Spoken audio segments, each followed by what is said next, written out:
Acuérdense que hay que poner el tamaño a 1024. Ok, ya están los arreglos, tanto respuesta como solicitud a 1024 bytes. ¿Qué más cambia? Bueno, ¿a partir de dónde harían las modificaciones? ¿Sobre el cliente? A partir de esta parte. Estas dos líneas no sirven. Dato es un mendigo número entero que no me sirve absolutamente de nada, bueno, un byte, perdón.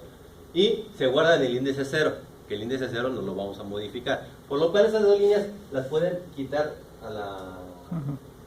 que se abran, pues. Y ahí es donde tendríamos que empaquetar los dos datos que requerimos. El código de operación y la cadena con el nombre. ¿De dónde lo sacan?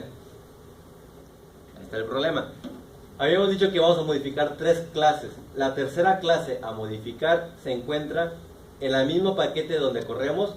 Aquí está el micronúcleo frame. Y arribita está uno que se llama clienteframe.java. Aquí en clienteframe.java precisamente es donde se encuentran el choice, que es el menú desplegable, y se encuentra el text field, donde escribiremos el nombre del archivo. Se fijan, otro de los atributos de este mismo clase clienteframe es proc, que ¿qué tipo de clase es? Proceso cliente. Es el proceso cliente que estamos modificando nosotros, por lo cual, se fijan, ustedes saben que al apretar el botonazo, ¿qué método se invoca? Action perform. Es el método que se invoca al momento. Entonces buscamos el método action perform. Aquí está el método action perform. Y se fijan, aquí precisamente tenemos el método que invoca a notify para decirle al güey que ya tiene datos, o ya se puso datos en la ventana para poder despertarse. Pero una línea antes está esto comentado. Pro es de tipo proceso cliente. Gracias a esa variable podemos nosotros pasarle los datos que requerimos empaquetar en el run del cliente. Entonces simplemente aquí se lo pasamos. No existe el método, por lo cual ustedes lo van a crear. Le ponen el nombre que crean. No le pongan así, no están tan manchados. Pongan un nombre más elegante. Entonces van a crear un método donde le manden las dos cosas que necesitamos. Se fijan, aquí tenemos códigos de operación .getSelectItem, regresa una cadena. En este caso, este método lo que regresa es un entero, no se crea un entero, un string. Según si está elegido crear, eliminar, leer o escribir, regresará lo que está seleccionado en ese momento, esa cadena. Y ustedes saben ya perfectamente desde la tarea 4 o 5 que esto les regresa una cadena de lo que se escribió en el campo de texto. Entonces, mandémosles estas dos cosas. Son las dos cosas que necesitamos mandarle al proceso cliente. Le mandamos el primero, le mandamos el segundo. El código de arribita ya está, entonces ustedes pueden fácilmente copy-paste y ya lo tienen. Como este método no existe, les va a decir el mismo editor, te hago el paro de crearlo.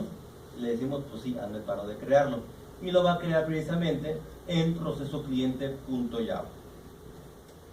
Una vez que están aquí, ¿qué harían ustedes?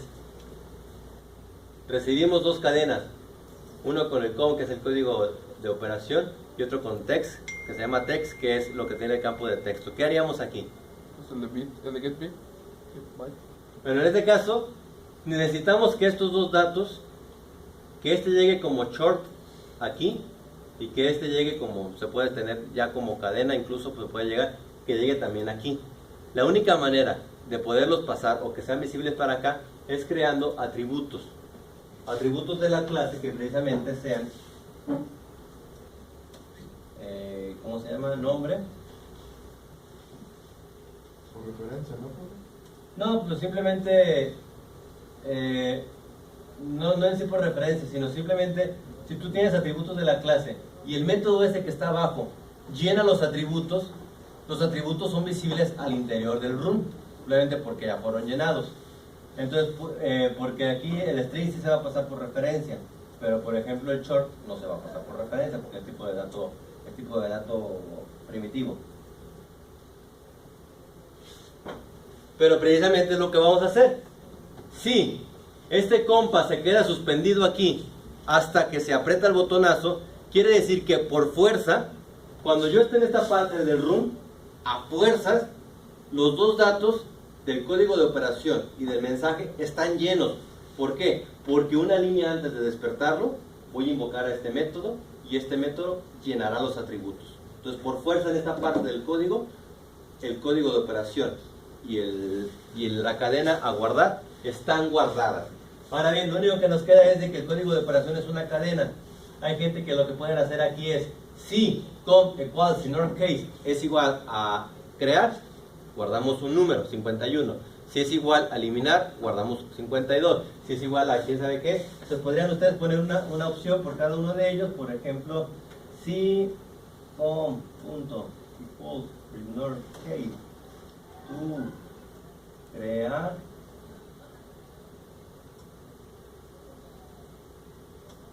decimos que el codo es igual a 51. Lógicamente hay que poner un caso por cada una de las cadenas que se pueden recibir, porque el codo lo ocupamos como chor, no lo ocupamos como cadena. Hay gente que no se quiere meter tanto en broncas y saben que, por ejemplo, si yo en vez de mandarle una cadena aquí, agarro ¿cómo se llama esta madre? El código de operación se llama códigos operación. Punto. Si fijan arriba se invoca getSelectItem, pero si yo invoco a otro que se llama getSelectIndex, ¿qué tipo de datos regresa getSelectIndex? Regresa un número. 1 si fue el primero elegido, 2 si es el segundo elegido, 3 si es el tercero y 4 si es el cuarto elegido. Entonces ahí directamente ya tenemos un número que fácilmente podemos castear a Chor y podemos guardar sin ningún problema. Cualquiera de las dos formas que lo hagan es totalmente válido. Simplemente lo que yo requiero es que aquí en proceso cliente se guarde en el atributo un número para empaquetar. Y lógicamente el otro es mucho más sencillo de guardar. Simplemente hacemos que el mensaje o el nombre del archivo sea igual al texto que se tomó del campo. Vas a que escribir bien porque si escribes más pues abritos. Ok. ¿Sí me doy a entender hasta aquí? Lógicamente, ya lo chido ya está. Lo único que vamos a hacer en este pedazo de aquí es ¿dónde vamos a guardar el chor? En los índices 8 y 9. Lógicamente, los códigos solamente son 4 operaciones. El chor, el byte nos permite guardar desde menos 127 hasta 127. Si ponen números bajitos, ustedes saben que si convierten un 51 a chor, un byte va a ser el 0 y otro byte va a ser 51, ¿sí o no? El 100 igual, cualquier número por debajo del 127, el byte de mayor capacidad va a ser siempre 0, por lo cual va a haber la opción de que no tengan que hacerlo de la tarea B, convertir el chor en una regla de 2 bytes para luego copiar el arreglo de 2 bytes aquí. Pueden directamente casteen al índice 8 o casteen al índice 9, aunque se les pegue la regalada gana, solamente hay que acordarse dónde guardaron el dato. Si yo el 51 lo casteo al arreglo en el índice 8, de ahí lo sacaré después. Si lo casteo al índice 9, de ahí lo sacaré después. Entonces, eso es fácil de empaquetar. ¿Cómo empaquetan la cadena? También hay que empaquetarla. El nombre, o lo que aquí el string nombre. Dice, tenemos del 10 para adelante. En el 10, ¿qué guardarían? ¿Se acuerdan en su tarea 3 que se guardaba en el índice 0? El tamaño, ¿no? Exactamente. Aquí sí es muy importante porque el servidor no tiene ni la más remota idea de qué tamaño es la cadena. El arreglo es de 1024 y le va a llegar al arreglo de 1024, pero la cadena, ¿cuántos caracteres son? No tiene idea, por lo cual hay que guardar el tamaño. Y a partir del índice 11, guardar los caracteres ASCII. Ahí tendrán que crear, así como lo hicieron en su tarea 3, un arreglo auxiliar, el cual guarda lo que les dé cadena, en este caso nombre.getBytes, y comienzan a hacer la copia del arreglo auxiliar hacia el arreglo sol servidor. Obviamente del arreglo auxiliar sería a partir del índice 0 y el arreglo sol servidor a partir del índice 11, que ahí va a ser el primer carácter. Hacen system.arrayCopy y ahí llenan los parámetros. Ahorita lo hemos modificado, pero es solamente eso, es poner los dos datos en el arreglo que se llama aquí sol cliente. Una vez que lo llenamos, se invoca Zen, esto ya está puesto. El 248 es una especie de direccionamiento McKean Process, ahí directamente está puesto en el código. No nos importa ahorita cómo llega, pero llega. Pero entonces, este sol cliente que ustedes llenaron aquí en proceso cliente.java, van a tener la seguridad, todavía no sabemos cómo, pero hace una trampa, pero le llega a este güey. Entonces, este compa, lo que haya puesto el proceso cliente en el Zen, le llegó al servidor. ¿En qué arreglo? En el arreglo que utilizó para el receive. En este caso, sol servidor. ¿Qué harían? Obviamente es lo mismo que ustedes hicieron acá. ¿Qué es lo primerito que haría el servidor cuando se despierta? Obviamente esto lo vamos a quitar porque no nos sirve de ni madres. Pero primerito también hay que darnos cuenta que los arreglos están creados de tamaño chiquito y los necesitamos tener de 1024 bytes. Entonces hacen ese cambio.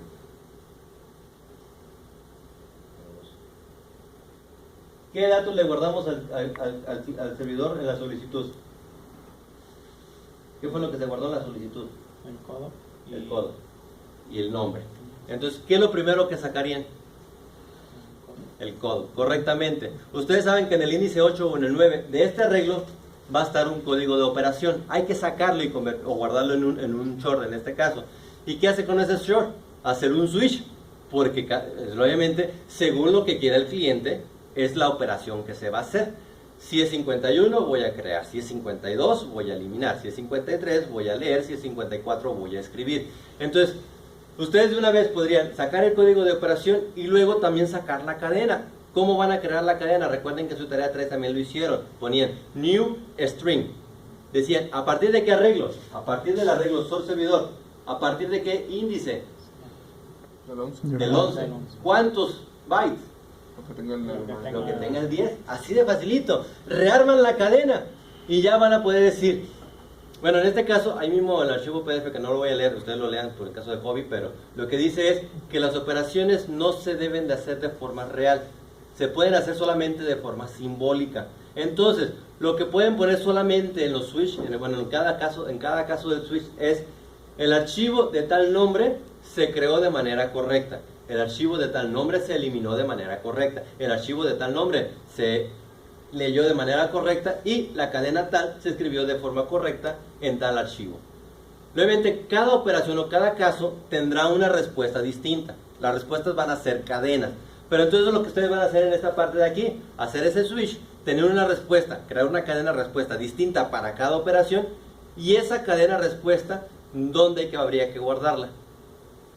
Obviamente aquí tenemos otro arreglo que se llama respuestas servidor y aquí, en vez de estar guardando en el índice 0, que dijimos que no vamos a guardar ni más de su ahorita, vamos a guardar precisamente la cadena que según el caso que se haya invocado fue la respuesta del servidor. Y vamos precisamente lo que dice el PDF es cómo se estructura cuando el servidor es el emisor. Cuando el servidor es el emisor es el paquete de respuesta. Se fijan también debemos de respetar los primeros 8 bytes del índice 0 al 3, para el emisor, del 4 al 7 para el receptor.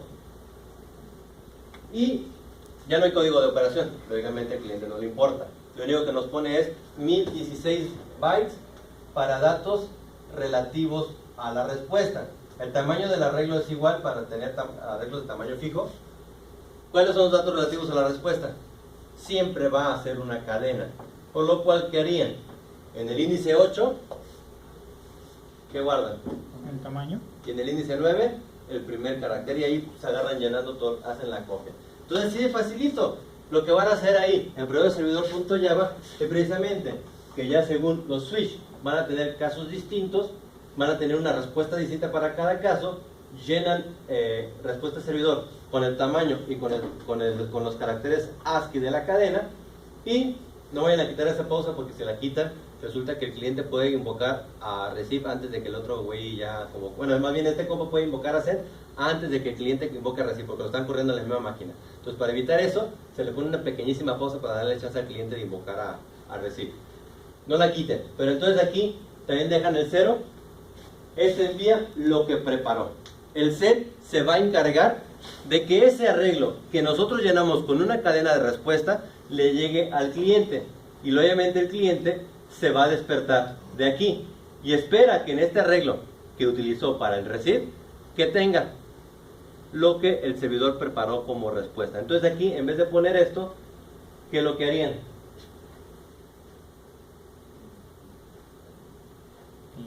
Bueno, la impresión. No. Rehacer la cadena e imprimir. Ahí está un mensaje que dice, el servidor me dice tal, en vez de poner dato van a poner la cadena derecha, entonces van a poner respuesta, que es una cadena, es igual a new string del arreglo respuesta cliente a partir del índice 9, lo que diga, o los caracteres que diga el índice 8. Está fácil, ¿no? Es lo único que se hace en la práctica. No más. Se quedan viendo, se pasa de lado, son un chingo de cosas. Pero se fijan, no es un chingo de cosas. Es la tarea 3, 2 veces. ¿Sí o no? La tarea 3, de un lado creas una cadena y la sacas del otro lado. Creas una cadena y la sacas de este lado. No vas a tener que crear ni eliminar, ni ¿cómo se llama? Ni leer ni escribir de forma real. Solamente crear poner un switch para que según lo que siga el código de operación, una cadena distinta. Así de fácil está la práctica 1. Les digo, realmente se me malinfluencian. Ay, bueno, friegue. Pero no, está fácil. Incluso, para aquellos que ya sepan Java, saben perfectamente que para crear un archivo, para eliminar un archivo, son necesarias 1 o 2 líneas de código, ¿sí o no? Supongan que sí. Entonces, si aquellos que se quieran aventar las operaciones de manera real, van a tener 5% extra por cada operación que hagan de manera real. Es decir, hasta un máximo de 20%. Considerando que las prácticas valen 8 puntos finales, tendrán 9.6 puntos finales, que es lo de casi una tarea y media. En caso de que quieran. Recuerden también, ustedes que vean el archivo de Word, saben que todo lo que se deja para una semana. Fíjense, todo lo que estoy diciendo aquí en la clase está ahí transcrito. Les digo, por el caso de que se olvide algo. Se deja para una semana. Si ustedes entregan al 10 de marzo, a lo mejor es poco tiempo para hacerlo con operaciones de forma real. Supongamos que al 10 de marzo ustedes lo entregan o antes del 10 de marzo sin puntos extras. Pero, como se va a utilizar el mismo código o la misma práctica, se va a modificar para la 2 o para la 3. Si ustedes hacen la modificación de los puntos extras de la práctica 1 antes de que caduca el 31 de marzo. Si hacen antes de que caduque estas correcciones para los puntos extras, van a tener el 100% de la práctica porque lo entregaron antes del 10 de marzo y el 20% extra porque modificaron antes de que caducara. Por en caso de que lo quieran así, para que también vean que la primera semana a lo mejor se les hace muy pesado entender el código, montarlo y hacer estas modificaciones, que digan, mejor eso lo dejo para la segunda o tercera semana, donde yo ya agarré vuelo, porque les vamos a usar siempre el mismo código, por lo cual si agarran vuelo, ya se les hace mucho más sencillo las modificaciones, aunque la práctica 2 es difícil, pero ya van entendiendo más el movimiento y no le batallarían demasiado.